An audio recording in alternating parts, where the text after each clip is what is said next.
Hello, my name's Jake from Firestorm Games, and I'm here today with another Tabletop Spotlight. Today we'll be looking at Isle of Cats. This is a 1 to 4 player game, it takes between 60 and 90 minutes to play.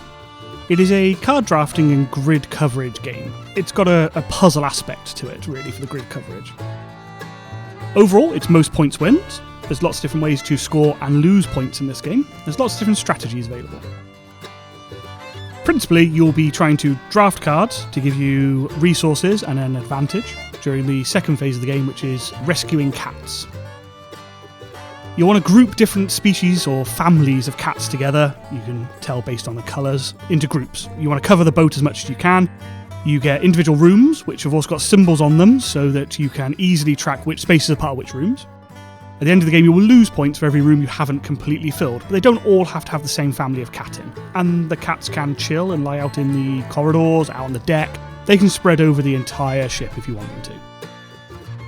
You'll also get objective cards. Some will be public and some will be secret, which will score points at the end of the game. The other bit to note is rats. Rats are negative points, so if you manage to cover them over with the cat tiles, then you avoid losing points at the end of the game. But sometimes you can't quite do all of them, and there's still a rat available. So, when you set up, you get one of these boats at random. They're all double-sided, and they have slightly different arrangements on them, so there's a nice element of replayability that adds there. Across the boat, there are different rooms. They have symbols to help you differentiate which rooms are which. And there are rats. They're bad, so every one of those that's still on show at the end of the game is negative points. Okay, turn structure. So, first thing we do is grab some cats out of the bag, pop them either side of the island. Any treasures get popped at the top and replaced with cats. There should always be a certain number of cats depending on the number of players available. To the left side, they're going to cost 3 fish to get, to lure into your baskets. On the right, they're going to cost 5 fish to lure into your baskets.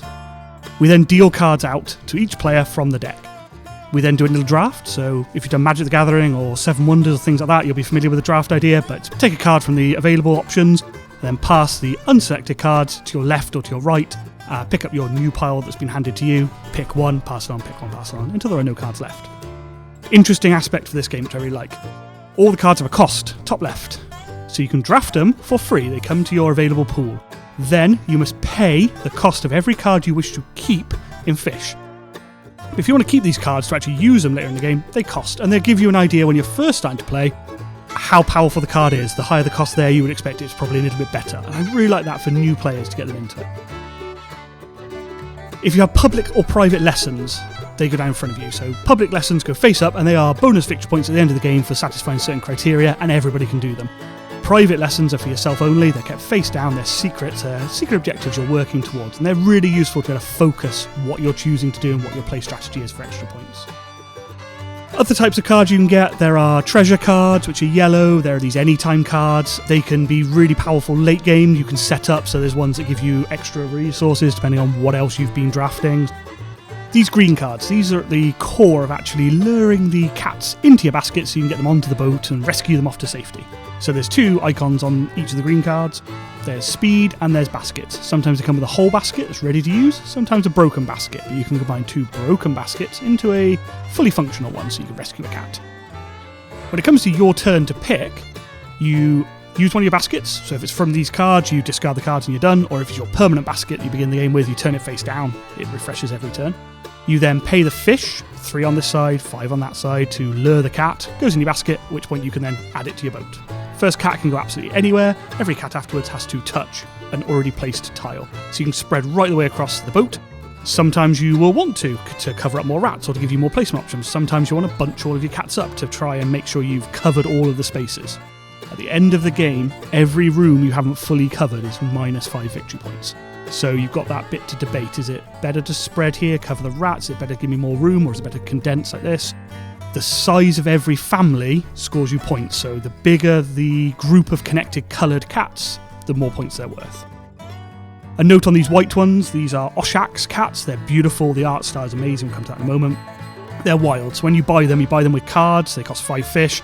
You pop them down, and you take one of these little cat meeple of one of the colours of cats, pop it on the Oshak's, and you've declared it is that colour for the rest of the game. So it's a way to get extra blue cats into your blue family. You can take these treasure tiles.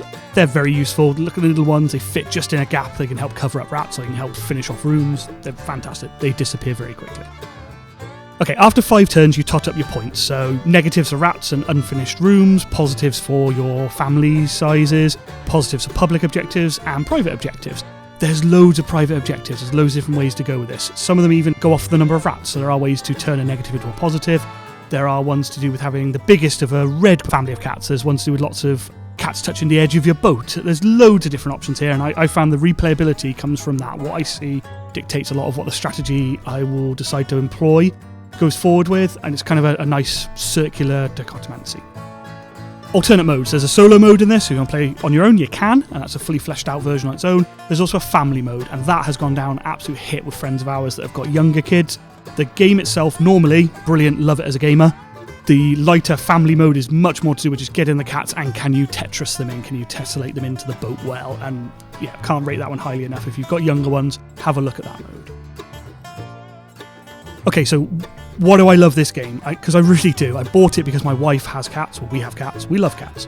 And she absolutely fell in love with this game as soon as we got it out. For me, I love a puzzle, absolutely so. And this feels like one every turn. Not just a draft mechanic, I love a good draft, but this is, how do I draft? What's my strategy? How do I employ it? You can rotate these cats, you can flip them over. The only thing you can't do is overlap. You can't overlap a cat onto another cat, or you can't have them hanging off the side of the boat, because cats are liquid, so they'll just fall into the sea.